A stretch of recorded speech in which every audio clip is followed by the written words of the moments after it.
Simbora estudar Memorial de Maria Moura, Raquel de Queiroz.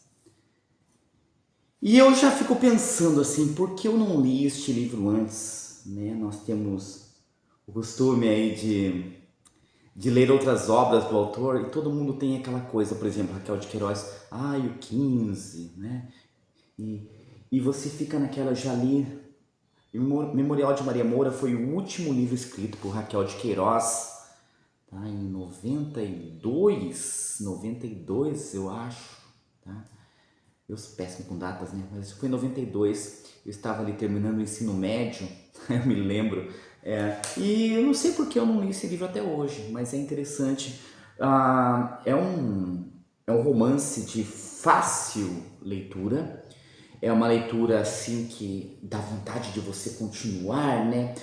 Ter muita ação.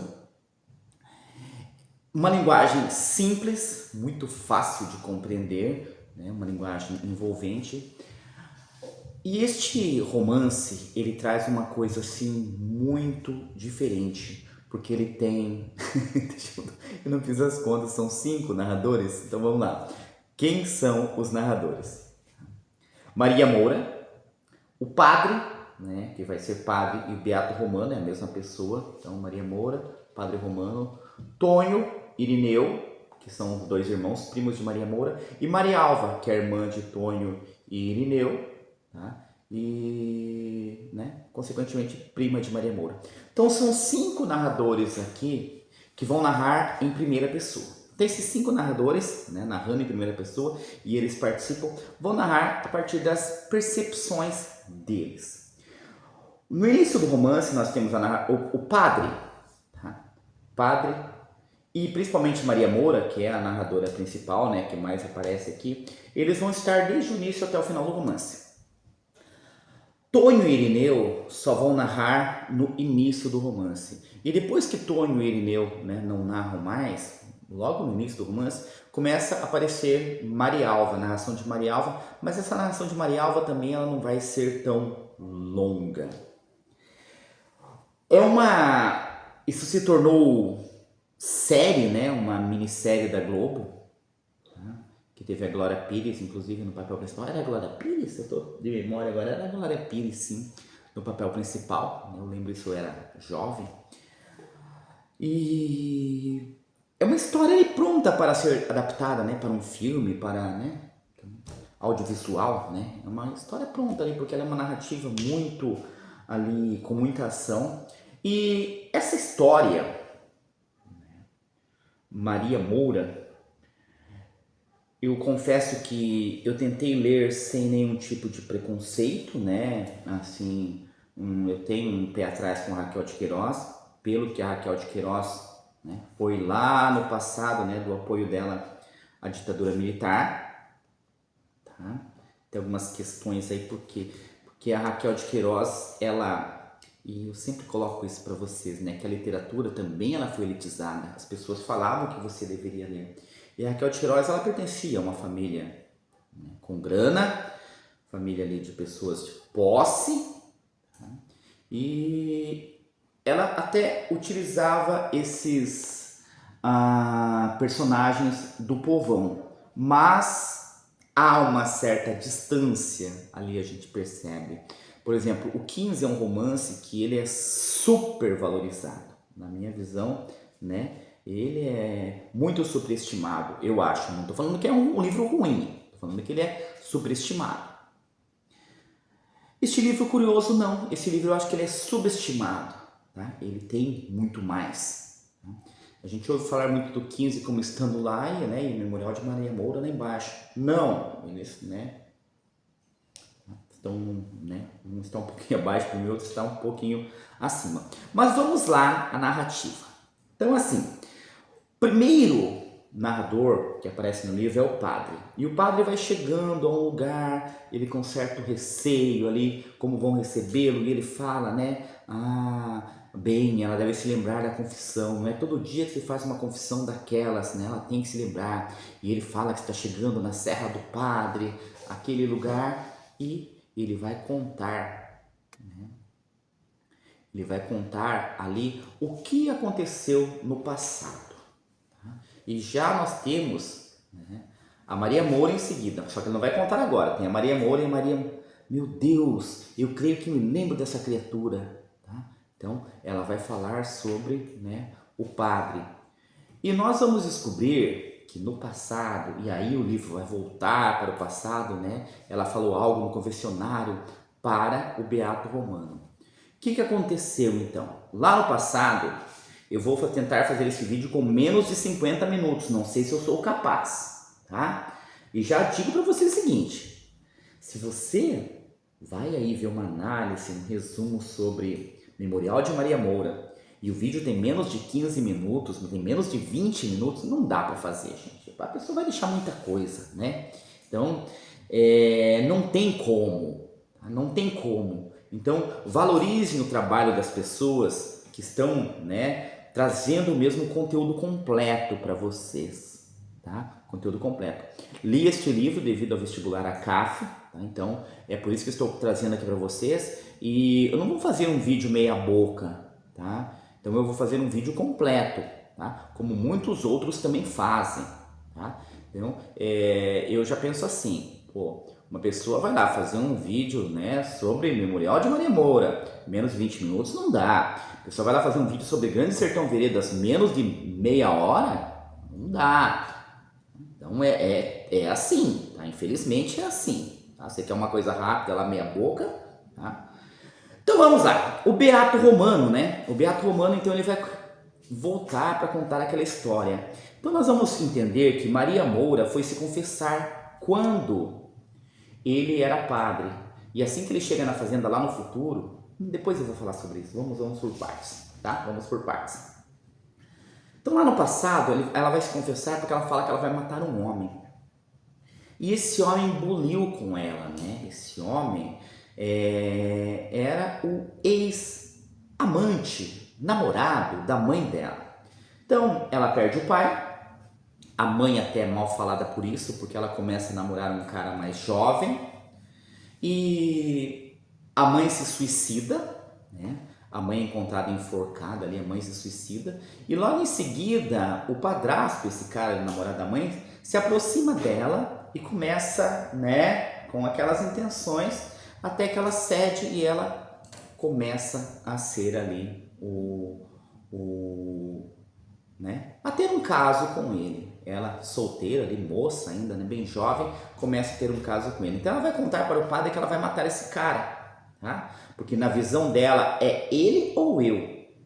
Tá? E esse ele ou eu, ela vai levar para toda a vida, né? Esse é ele ou sou eu. Ela sempre vai estar nisso, ele ou eu. Tá? Isso é muito presente depois, né, no livro em muitos momentos, porque ela vai se tornar uma grande assassina a partir daí.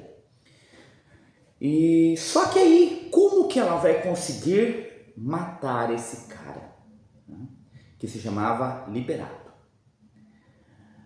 Tem alguém ali na fazenda, né, um cara chamado Jardilino. Olha só, Jardilino. Jardilino, ele começa a tomar umas liberdades ali com ela e ela deixa, né? Deixa o Jardilino pensar que, né, que eu tô dando bola para ele. Ela vai ali, né? E ela utiliza o Jardilino para isso. Ó, Jardilino, tá? Nossa, a gente esqueceu. O Liberato. O Liberato, acho que ele tá desconfiado de nós. Ele acha que eu sou propriedade dele. E o Liberato, então ela começa com esse jogo, né? Que o Liberato e tal. E acho que a gente precisa dar um jeito nele, né? E o Jardilino todo assim, opa, se eu matar esse Liberato, eu fico com ela, né? E o Jardilino vai lá e mata o Liberato. Quando o Jardilino mata o Liberato, ele, opa, agora essa mulher é minha, né? Agora essa Maria Moura é minha. E ela não tem mais como dizer assim para ele, não se afasta, né? Porque antigamente ela falava, não, Liberato, se vê a gente, né? Agora ela não tem mais. E ela começa a recusar, mas o Liberato, né, tem toda aquela questão ali que ele matou. Até que ela combina com o Liberato, ó, então você faz o seguinte, essa noite, né, uma das vezes lá, você vai lá na minha janela e bate lá, né, bate lá na janela e eu abro para você, você pula. Só que durante o dia ela vai lá e fala com o João Rufo. O João Rufo é um personagem importante. O João Rufo era um cara que tomava conta dela ali na fazenda, né? Desde o tempo do pai dela. E João Rufo era muito, né, prestativo. E ela fala para o João Rufo: ó, João, tem alguém rondando na minha janela aí à noite, eu ando com medo, né, que alguém pule lá e tal. Você fica de olho para mim, por favor, porque se alguém aparecer lá, né, tal, naquela... E ela tinha combinado com o cara debater na janela dela. E quando, né, o Liberato vai lá, né, mata daí o Liberato vai lá, desculpa, o Jardilino vai lá, o João Rufo mata o Jardilino. Então aí Maria Moura já tem essas duas mortes, né? Porque o João Rufo não sabe, mas ela havia combinado com ele, tá? Então essa aqui é já o início ali de se pensar quem é essa Maria Moura, essa moça forte, né? Essa mulher que ela faz o que, né, tem vontade. Maria Moura escuta desde criança umas falas do pai, porque o avô já falava, porque se falava na família, que eles tinham umas terras lá pro lado da Serra dos Padres. E que um dia eles queriam essas terras, uns passarinhos aqui. Um dia eles, né, eles queriam muito voltar a essa terra, e eles contavam como que era, por onde passava, e ela sempre, né, ficava com aquilo na cabeça: um dia eu vou até essas terras. As terras que ela estava, fazenda do Limoeiro, né, pertenciam ao pai dela e a dois tios. Tá? Um dos tios tinha ido embora, né, mas que esse tio que tinha ido embora tinha, né, vendido a parte dele para os pais de uns rapazes, que é o Tônio e Irineu, que moravam na fazenda das Marias Pretas. E eles achavam que eles tinham, né, parte ali no Limoeiro. Maria Moura não queria ceder as terras do Limoeiro, porque era onde ela morava, onde a família morou. E o Tônio e o Irineu vão atrás dela para ela, né? Eles querem aquelas terras. Inclusive o Irineu tem um caso ali que ele gosta da Maria Moura, né? Ele até pensa: pô, eu me caso com ela, daí a gente já fica com as terras, tá tudo em família. Mas Maria Moura não ia ceder, né, tão fácil assim. Primeiro vai o delegado chega lá com uma intimação para Maria Moura ir até a delegacia. A Maria Moura fala: não vou não vou sair daqui, ela bate pé, não vou sair daqui. E aí começa a trama de Maria Moura. Maria Moura aí vai juntar, né, João Rufo, e aí, né, tem mais um outro trabalhador lá, e mais dois homens, e ela forma ali uma resistência dentro da casa, né, ainda tem duas criadas, né, duas mulheres que trabalham lá, porque ela sempre tem esse lema, né, de não ter cativos. O pai próprio falava assim, ó, né, o pai dele falava: vamos libertar, né, nós não queremos escravizados aqui, tá? Porque se a pessoa é livre, ela pode nos proteger. O escravizado vai querer que a gente morra para ele ganhar a alforria. Era mais ou menos esse o pensamento.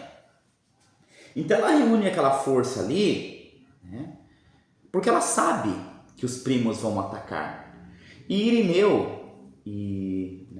Irineu, Tônio, eles juntam também uns homens de lá, vem um bando para atacar a casa.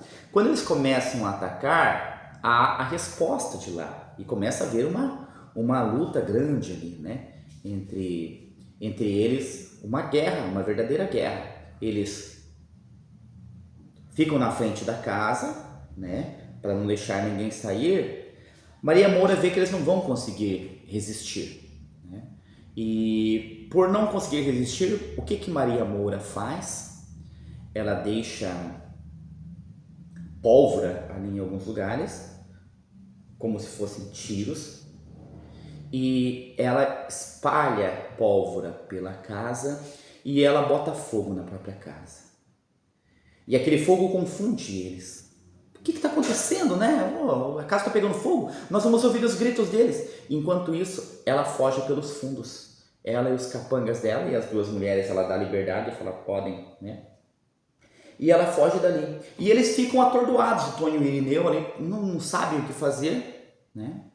Quando o fogo apaga, eles vão ver, não tem sinal de corpo, eles não ouviram grito nenhum também, eles estão por ali. Maria Moura fugiu. E aí começa uma perseguição a Maria Moura, mas essa perseguição a Maria Moura não vai muito longe, porque eles não conseguem, né, seguir o rastro de Maria Moura, tá? E aí nós temos, né, algumas falas ali do Irineu, do Tonho. Nós percebemos que o Tonho, que são os dois irmãos, o Tonho ele é casado com uma mulher, na verdade quem manda nele é a mulher, que é a Firma, que é uma megera, conforme, né, os outros narradores, não o Tonho, claro, né, conforme a Maria Alva vai narrar depois, conforme a Maria Moura, tá? É uma megera. E o Irineu, que parece ser uma pessoa um pouquinho melhor, mas lhe falta pulso, né? Não tem firmeza. E os dois são considerados aqui burros, né? O pai colocou na escola, eles não conseguiam aprender nada. São chucros, são bastante chucros. Tá? E aí esses dois ainda perseguem, né? Há ali depois uma recompensa, né? Para quem conseguir capturar a Maria Moura, tá? Mas a Maria Moura foge. Maria Moura foge, eles ficam com a terra. Por que Maria Moura põe fogo na casa? Porque ela diz que, né, o que ela tinha não ia passar nada para as mãos deles. Maria Moura abandona todos os modos femininos, né, digamos assim, femininos a partir daquele momento. E Maria Moura começa a usar, ela pega, né, ela já tinha tudo planejado, ela sai com roupas, né, com o principal ali, com um certo dinheiro também que ela tinha. Ela pega umas roupas do pai, que ela não deixou a mãe dar para o liberato. Ela começa a usar aquelas roupas, então ela começa a se vestir como se fosse também um dos outros homens. E ela fala para os homens, ó, quem está comigo agora, né, eu tenho um desejo. Eu vou tomar essas terras lá na Serra do Padre. Nós vamos para lá. Vocês estão afim? E os caras eram tudo meio doido mesmo. Tinha, né, um deles, inclusive, tinha aquela coisa de ser soldado, né, de gostar de guerrear. E eles seguem a Maria Moura. E esse rebanho da Maria Moura, aqui eu não vou me estender muito, tá? Vou resumir bastante, porque aqui não é tão importante. Maria Moura forma um grande bando. E esse bando só vai crescendo. E ela vai conseguindo dinheiro fazendo pequenos roubos, primeiramente, de pessoas, né? Rouba alguns lugares, vai roubando celas de animais, vai roubando, né, uma ou outra coisa ali. Até que eles chegam em um lugar. Esse lugar que eles chegam, mora um casal de negros, já velhos, e tem duas crianças que andam nuas. Aqui a miséria é muito presente em muitas pessoas. Então, eles chegam nesse local, estão ali né, e eles pensam em transformar aquele lugar. A gente tem um sentimento de carinho pela Maria Moura, e vou até dizer por quê, porque a gente tem essa coisa da vingança, a gente torce pela Maria Moura, por mais que ela tenha assassinado 2 pessoas e ela vai cometer outras atrocidades aqui, né, pra frente ainda, mas ela chega lá, ela vê os idosos, ela vai cuidar, ela vai construir uma casa para eles, ela vai dar uma vida melhor para eles, e ali acaba sendo uma espécie de um porto seguro para eles, enquanto no caminho até a Serra dos Padres. E ali eles começam a fazer alguns roubos maiores, roubar carga, eles descobrem um lugar lá onde passam os viajantes, tá? E eles começam a fazer roubos maiores e aquela fazenda começa a prosperar, tá? Vão se juntando mais pessoas, até que chega um momento em que ela fala, vamos conhecer o local da Serra dos Padres. Ela deixa aquela base que eles têm ali e eles vão. Só que ela ouvia falar muitas histórias da Serra dos Padres e ela não tinha ideia como estava a Serra dos Padres. E ela junta aqueles homens pensando o que nós vamos encontrar. Porque o meu avô ficou sabendo que teve uma pessoa que foi lá e quando essa pessoa foi lá, né, o próprio avô, eu não me recordo bem agora, ele foi lá e disse que tinha uns indígenas vivendo lá, aí tinha uma pessoa que já era poceiro e ela fala assim, como que eu vou chegar lá agora? Quem vai estar lá? E se tiver um monte de gente e a gente tiver que fazer uma guerra, né? Só que quando ela chega lá ao local, ela vai encontrar apenas uma mulher chamada Jove e um menino, que a mulher dá o nome de Pagão. pagão porque ele não tinha sido batizado ainda. E ela observa aquela mulher que vivem uma vida ali muito simples. Por exemplo, quando eles chegam, eles vão comer carne, ela não come sal há muito tempo, eles dormem. Nossa, é uma vida miserável ali que a Jove leva junto com o filho pagão. E tem um outro cara também que é o mestre, que mora lá, né? Mora um pouco para cima. E ela fala, fiquem tranquilos, nós vamos voltar, daqui a um tempo a gente volta. Inclusive é a primeira vez que o menino come algo doce, uma rapadura, né? Ele fica encantado com aquilo, o pagão. Nós vamos voltar e nós vamos construir uma casa grande aqui e nós vamos ajudar vocês. O mestre que mora lá, né?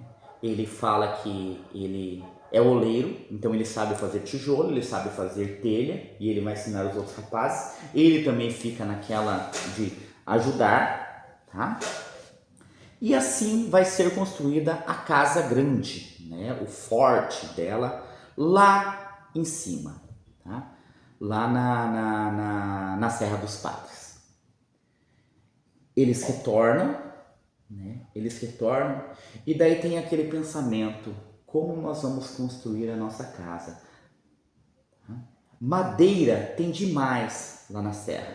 E como eles falam, para a madeira descer é fácil. Então não há problema, tiramos a madeira lá de cima e descemos. Só que nós precisamos de alguém que faça isso. Precisamos de ferramentas, precisamos de ferro, precisamos, né? E eles começam, como que nós vamos fazer? Nós vamos assaltar alguma loja? Eu falo, mas assaltar loja, a gente não tem loja para assaltar. Aí eles lembram de uma fazenda que tem tudo isso.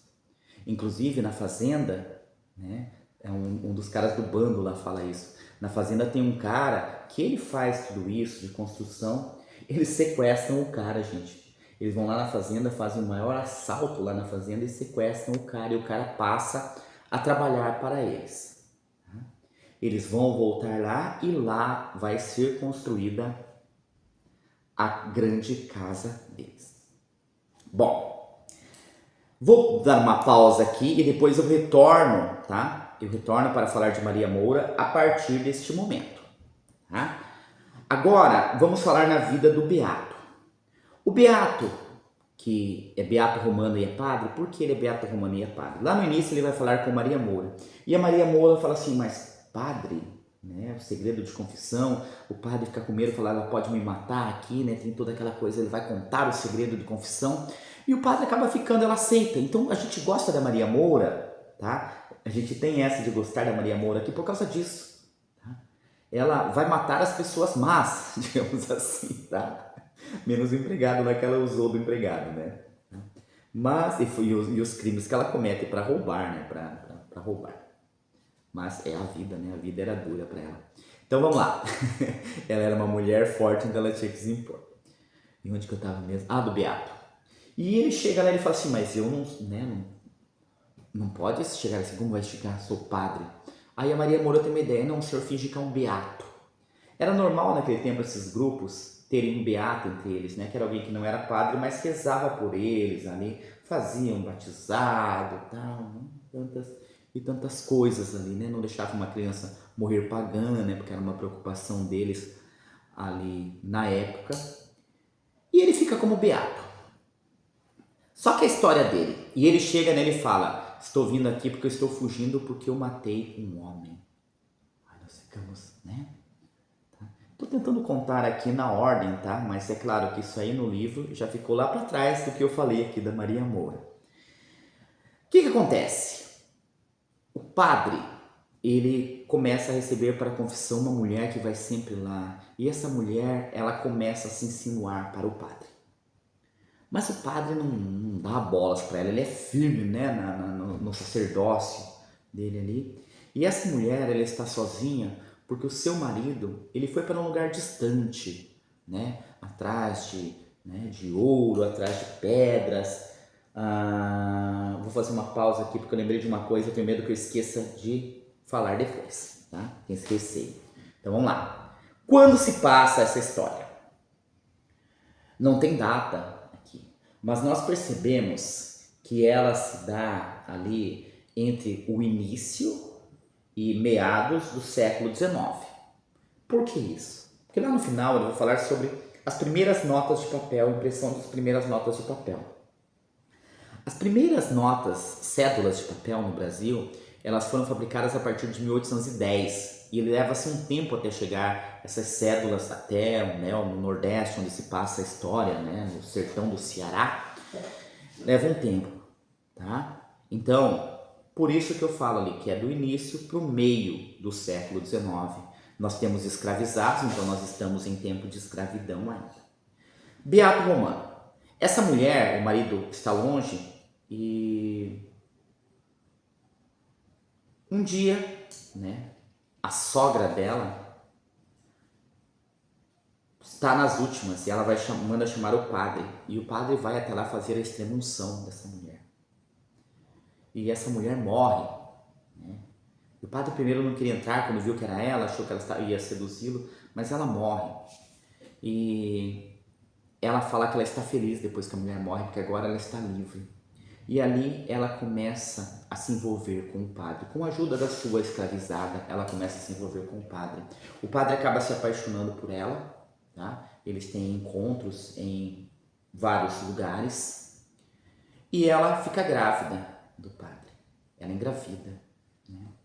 E aí começa a dor de cabeça. Peraí, mas como assim grávida? Meu marido estava longe e agora, né? Eles têm uma ideia. Então você vai para a fazenda, né? Vai fingir lá numa fazenda que ela tinha, uma outra fazenda em um outro lugar. Vai fingir que, né? E depois que o filho nascer, né? Dá um jeito lá, tá? E ela vai para a fazenda. Só que o marido chega de repente. E quando o marido chega na casa, pergunta pela mulher, eles falam que a mulher não está ali, né? Que a mulher foi para a fazenda. Só que ele já sabia, na verdade, porque a tia tinha contado isso, porque a tia havia descoberto, né? A tia dele havia descoberto, escreveu uma carta, por isso que ele volta. E ele vai atrás da fazenda. Nisso, um dos escravizados que ajudava o romance entre os dois, vai até o padre. O padre pega um cavalo, né, emprestado lá, e corre para a fazenda também. Quando ele chega, o marido tinha matado a mulher com uma facada e a criança. A mulher é criança. E vai para cima dele e ele mata, conforme ele, que ele narra em primeira pessoa, né? Ele mata o marido dela. E aí ele tem que fugir. Ajudado por algumas pessoas, ele foge e ele vai fugindo, gente. Ele vai fugindo de lugar, de lugar. Depois sabe-se que tem uma recompensa para ele de um conto de réis para quem encontrá-lo. Então ele é tido ali como um padre que foge, né? Que cometeu um crime e está fugindo por isso. Ele vai para vários lugares, é narrado, não vou entrar em detalhes, tá? Mas ele vai mudando, ele passa em um lugar, ele ganha dinheiro escrevendo cartas porque o pessoal é analfabeto, depois ele vira professor numa vila lá que só tem pessoas brancas, né, que ele diz pessoas alemãs, pessoas loiras, que são todos uns ignorantes conforme ele, né? E quando ele já não tem esperança, né, quando ele sente que ele vão capturá-lo, tá? Porque descobrem que ele está por ali, ele volta, né, para a Vargem Grande, que é o lugar onde havia acontecido o caso. Ele vai pedir ajuda para Maria Moura e é aí que ele vai morar na Maria Moura, com a Maria Moura lá na casa, né, na casa no forte, lá na Casa Grande, e aí ele passa a ser o beato de todo aquele pessoal, tá? Agora nós vamos contar a história de Marial, tá? Os primos tomam conta da fazenda, vão passar a tomar conta da fazenda lá, né? Só que antes de eles tomarem conta da fazenda, Marialva some. E depois não se fala mais nos primos. Quer dizer, até é citado, mas a história deles, né, fica ali, não tem tanta importância. Então Marialva, ela era uma mulher que ela era reprimida pelos irmãos, principalmente pelo Tonho, e pela Firma, que é a mulher do primo, a sua cunhada, né? Ela não podia fazer nada naquela casa. Um dia aparece um cara ali, que é um saltimbanco, e pedindo umas esmolas, e ele se apaixona por ela se apaixona por ele, ele fala que vai voltar. Só que ele está cumprindo uma promessa que ele tem que pedir a esmola para o santo por 1 ano da vida dele, porque ele sofreu uma queda no trapézio e ele sobreviveu e a mãe dele fez essa promessa. Quando a promessa se encerra, ele volta. Ele volta para, né, atrás do amor da vida dele. Só que ele sabe, né, que os irmãos não vão permitir. Na casa havia o Duarte, que também era irmão dela, era filho do pai dela, e do Tonho e do Irineu, né? Só que com uma escravizada que é a Rubina. E a Rubina tomava conta da casa, tá? Rubina não era mais escravizada, era uma negra forra, né? Como se fala, ela era liberta. E por isso o patrão a libertou para o filho nascer forro, tá? Também ser liberto. Claro que ele era irmão, mas ele era considerado irmão bastardo. Ela o considerava mais um irmão, né, o Duarte. E o Duarte ajuda nessa arrumação desse casamento dos dois. Ele monta uma fuga, eles vão para a casa do conhecido do Duarte, passam uma noite ali. Na manhã seguinte eles se casam com o padre, que já não é mais o padre Romano, né? O Beato Romano já se foi. Eles se casam ali com o padre, ou seja, a igreja naquele tempo era muito importante, então esse sacramento, né, é cumprido. E ali, como se fosse Deus abençoa a nossa união, agora não se pode fazer mais nada porque nós casamos. Só que é claro, eles fogem. Os irmãos buscam, mas não a encontram, e ela foge.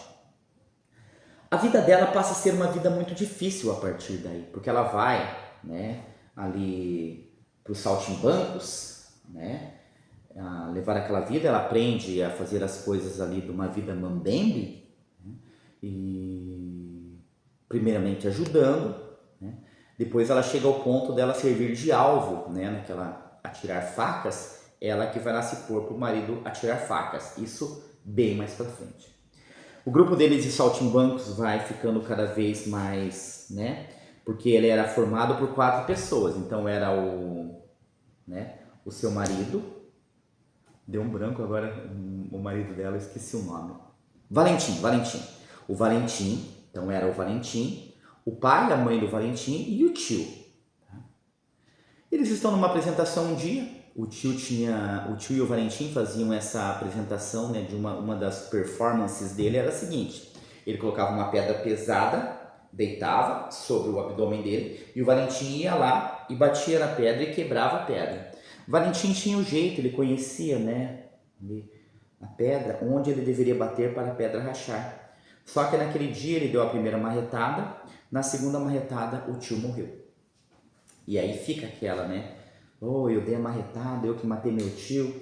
A mãe morre logo em seguida. Tá? O pai também já está no álcool e abandona tudo aquilo. Os dois seguem ainda aquela vida, mas agora são só os dois, né? E ele treinando com as facas para poder fazer esse show com ela, porque é o que todo mundo gosta, né? Ele até fala que as pessoas gostam de ver isso porque elas torcem para dar errado, né? Torcem para dar errado. E eles começam a vagar, passando necessidades ali, né? Come um dia, no outro não tem dinheiro. Até que ela engravida, né? Ela vai ter um filho. E aquele filho, ela escreve uma carta para o Duarte, quando eles estão em uma cidade, ela escreve uma carta para o Duarte, né? Que é o irmão dela, o irmão bastardo, digamos assim, dela. E ela escreve para o Duarte, contando como está a vida dela, difícil, e que eles têm um filho e que o Duarte vai ser o padrinho, né? Eles são compadres, tá? Agora vamos falar do Duarte. Então o Duarte, ele, no que ele ajuda a irmã a fugir, ele volta para casa, mas o Tony e o Irineu descobrem aquilo e mandam-no embora. Tá? Inclusive nesse momento eles fecham a Rubina, a firma fecha a Rubina, vai judiar da Rubina, né? Ele vai lá, liberta a Rubina, a firma ainda tenta matá-lo, mas ele consegue se safar, e ele tira a mãe de lá, leva para a mesma casa onde eles ajudaram a Maria Alva a fugir. Né? E ele vai, então, começa a trabalhar de fazenda em fazenda, até que ele fica sabendo que a Maria Moura está prosperando agora. E ele chega na fazenda da Maria Moura já está com a casa grandona lá, tudo em ordem, né? Tem muita grana. E o Duarte chega lá e pede um emprego para ela. E ela fala para o Duarte: eu considero muito você. Você realmente é meu primo. Né? Ele era um rapaz, né? Descendente né? Filho de preto com branco, tá? E ele passa, então, ela fala: eu quero que vocês cuidem da minha fazenda, como se fosse um gerente, um capataz da fazenda a partir daquele momento. Tá? Duarte então assume ali, porque ele já fazia isso, ele é esperto, ele é inteligente, ele sabe fazer contas, ele escreve bem. Duarte assume essa parte na fazenda e Duarte começa a comandar tudo isso. Quando Duarte recebe a carta da Marialva, ele já está na fazenda. Tá? Então lembra que isso já se passou, né, bastante tempo. Ele está na fazenda e ele conta para Maria Moura da carta: Maria Moura não pode trazer Marialva, eu gosto de Marialva, vai atrás dela. E o Duarte vai atrás dela. Duarte vai e traz a Marialva e o Valentim para morarem ali com eles. Naquele tempo, armas era uma coisa difícil. Só que a Maria Moura, em todos esses assaltos que ela fazia, sempre a arma, se ela tivesse que escolher entre arma e comida, ela pegava a arma.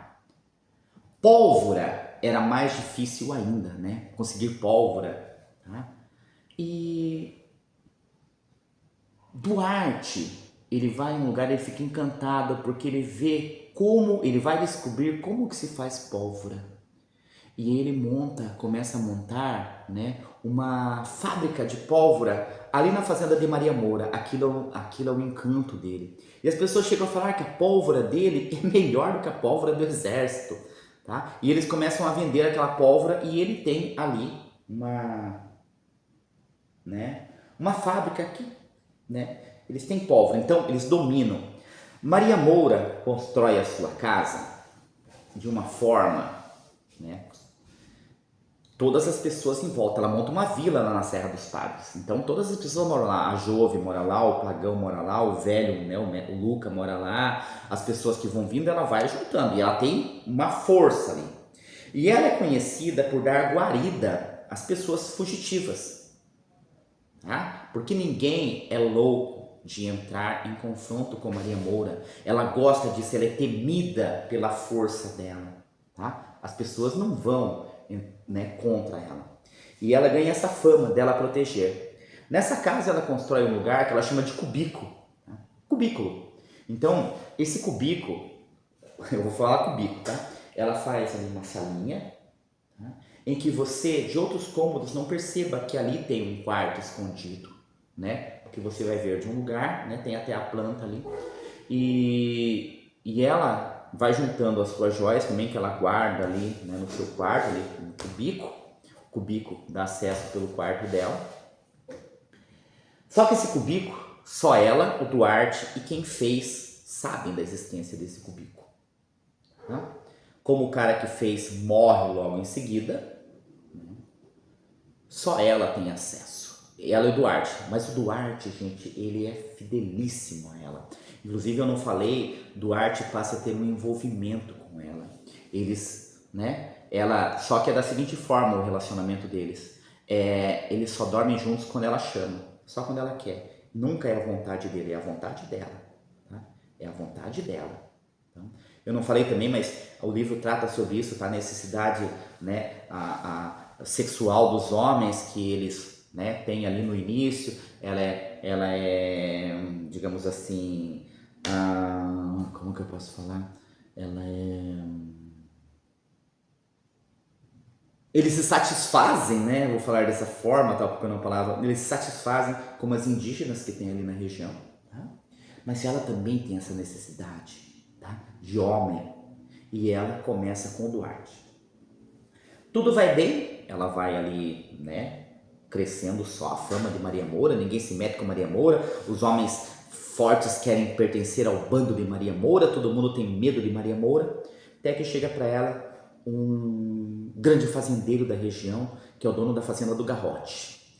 E ele chega lá: ó, dona Maria, primeiro manda um mensageiro e depois vai ele próprio e leva o filho.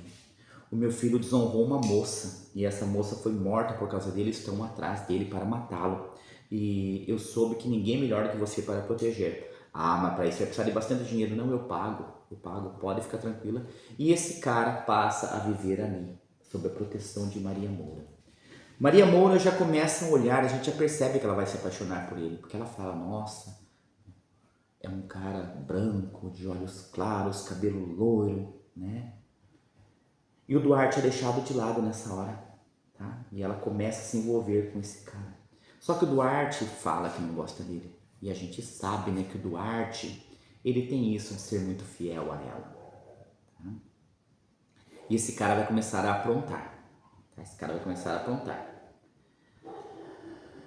Primeiro ele briga com o pai, né, mas a Maria Moura ainda continua ali, né? Depois ele começa a sair. Maria Moura está lá protegendo, quando chega novamente o dono da fazenda do Garrote. Tá?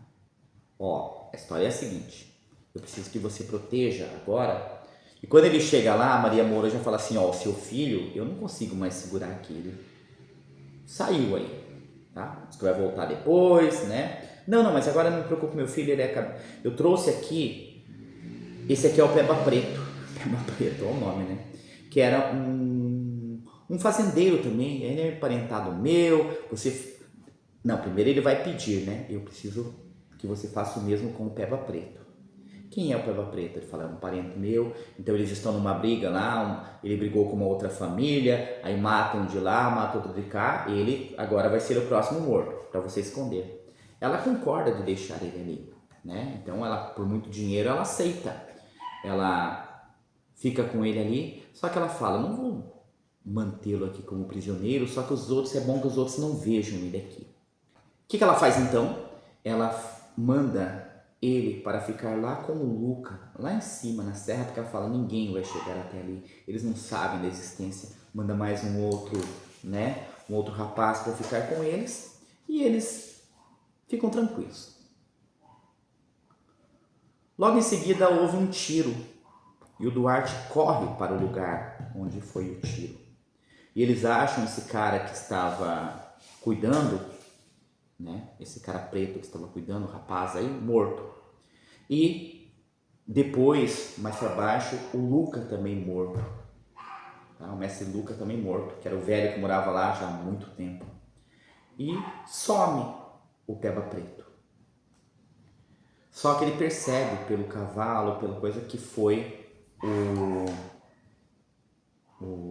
o filho do, né, o filho do dono da fazenda.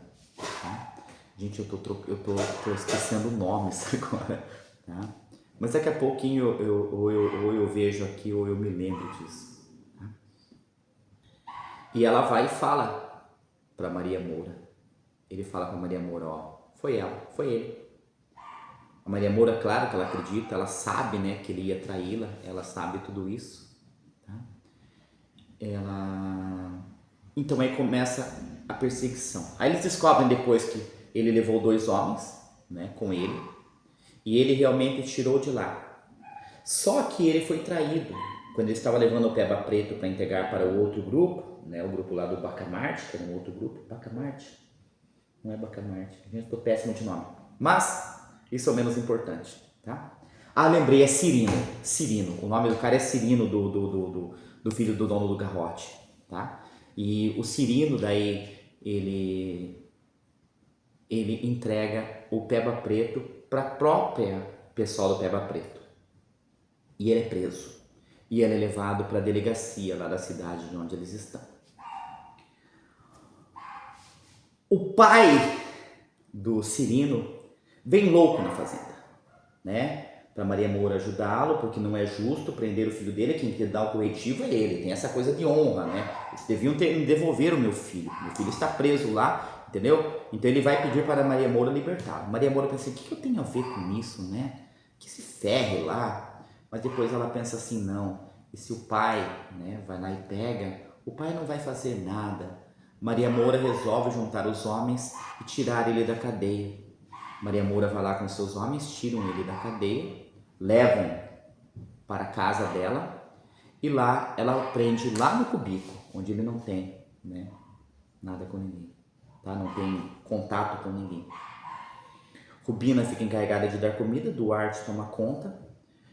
Só que a Maria Moura tem muito isso. Ai, né? Ela tem o amor, ela acha que ela ama esse homem, né? Pelo menos ela acha que ela ama esse homem.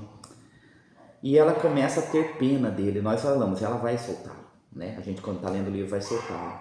Até que em um momento lá, ela solta, ele vai para cima dela, eles transam ali, tá? E ele acredita que a Maria Moura, né, vai liberá-lo, ele volta lá para o cubico, só que a Maria Moura fala para o Duarte: nós vamos ter que matar ele, né? Depois desse momento nós vamos ter que matar ele, ou é ele ou é eu, tá? Sempre tem esse ou ele ou eu. Só que a Maria Moura não vai poder matar assim, né? Como que ela vai matar? Como que ela vai se explicar pro pai dele lá, né? Duarte também não pode matar, porque Duarte se descobre e vai pra forca. O que ela pensa? Anteriormente, um dia, ela estava próxima a Maria Alva, e o bebê da Maria Alva, o que passa a ser afilhado dela, inclusive, né? Não falei isso anteriormente, passa a ser afilhado dela, está brincando ali, engatinhando, ele é pequeno, e se aproxima dele um cachorro raivoso. E eles estão todos olhando ali, aquele cachorro raivoso vai em direção ao filho. Valentim pega uma faca e mata o cachorro, quase sem derrubar quase nenhuma gota de sangue. Isso impressiona Maria Moura. Imagina um cara com aquela habilidade com faca. E ela combina com o Valentim. Ela chama o Valentim para uma conversa e fala: ó, Valentim, é o seguinte, eu já fiz o meu testamento, tudo que eu tenho vai ficar para o seu filho, que é o meu afilhado. Só que tem uma coisa que está impedindo isso aí, tá? O Cirino. O Cirino pode pôr tudo isso, né? Se o Cirino descobre, ele pode pôr tudo isso a perder. Você precisa matar o Cirino. Nossa, o Valentim fica naquela: mas eu nunca matei ninguém. Mas você matou o cachorro aquele dia. Não, mas era um cachorro, ia atacar meu filho. Não, mas você... E ela passa nisso, o Cirino, né, não se resolve e tal, até que ela põe ele contra a parede e o Cirino aceita. E ela fala: eu vou soltar, ela pensa com ela, né, eu vou soltar o Cirino, fala para ele ir embora, rápido, né, fugir, para ele não morrer com raiva de mim, ele achar que ele está livre. E o Cirino vai correndo. Quando ele chega na porteira, o Valentim grita: Cirino. A hora que grita Cirino, ele solta a faca e mata. Tá? Vai direto a faca. E ela ainda fica brava com o Valentim, né? Por que você chamou? Na hora que você chamou, ele percebeu que ele ia ser morto. Ele morreu com raiva de mim. Olha que coisa, né? Para nós parece besteira. Mas para ela era importante que ele morresse sem raiva dele. Eles pegam o corpo, colocam num cavalo, colocam um bilhete no bolso, como se fosse, né, dizendo que a vingança estava feita, soltam o corpo lá no terreno do homem do garrote, né, o pai do Cirino, tá? E se acredita que foi o outro bando. O pai do Cirino acha, né, o homem do garrote lá, ele acha que quem matou foi o pessoal do Belo Preto. Ele vai para matar o pessoal do Belo Preto, junta um grupo, vai para matar. Só que quando ele vai matar o Belo Preto, mas por que eu ia matar, cara? Eu só ia dar um susto nele. Quem matou foi o outro lá. E eles vão lá, pegam um cara desprevenido e matam, né, o Bacamarte. Bacamarte? Agora eu fiquei na dúvida. Mas eu acho que é Bacamarte mesmo. Tá? É o Bacamarte. Bacamarte, sim. É Bacamarte. Tá? Eles matam. Tudo está aí na fazenda. Nesse momento, está da seguinte forma: a fazenda está tudo, voltou à paz. Maria Moura está por ali, né? Comandando tudo. Só que Maria Moura começa a se sentir assim, ela já não tem mais a paixão de nenhum homem, ela não retorna com Duarte, né? Duarte se mantém longe dela. Duarte foi sempre fiel o tempo todo, mas se mantém longe dela. E tá faltando emoção, né? Tá faltando emoção na vida dela. Valentim, depois disso, né, fica mais distante dela, mas a vida vai recomeçando, tudo vai ficar pro filho dele. Falta emoção.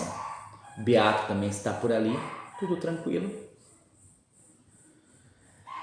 Chega um cara na fazenda querendo comprar gado. Mas nós não vendemos nosso gado. Só que o cara começa a contar uma história, que eles estão fazendo carne seca, né, carne de sol para mandar para o sul.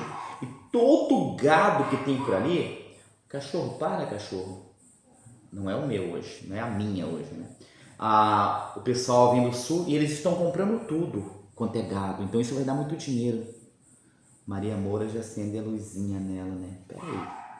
Vai dar muito dinheiro?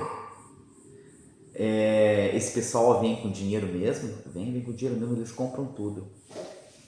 Maria Moura vai voltar com seu bando a atacar. Ela manda Duarte dar uma olhada para o Duarte. Eu não me envolvo nisso, mas o Duarte, que tem a capacidade, Duarte descobre o lugar onde eles vão se hospedar e por onde eles vão passar. Tá?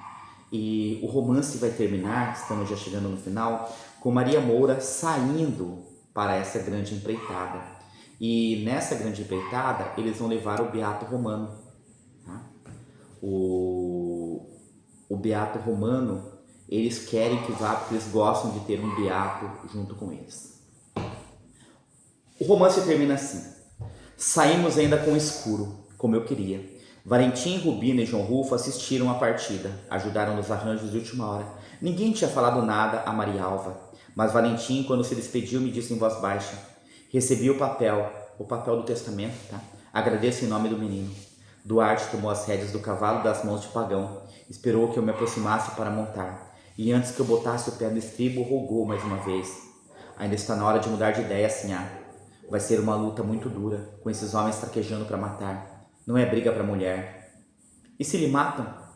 Saltei na sela, mas antes de dar partida me dobrei sobre o pescoço do cavalo e disse, olhando nos olhos de Duarte: se tiver que morrer lá, eu morro e pronto, mas ficando aqui eu morro muito mais. Saí na frente num trote largo, só mais adiante. Segurei as rédeas, diminui o passo do cavalo para os homens poderem me acompanhar. Rio, 22 de fevereiro de 1992, 11 da manhã.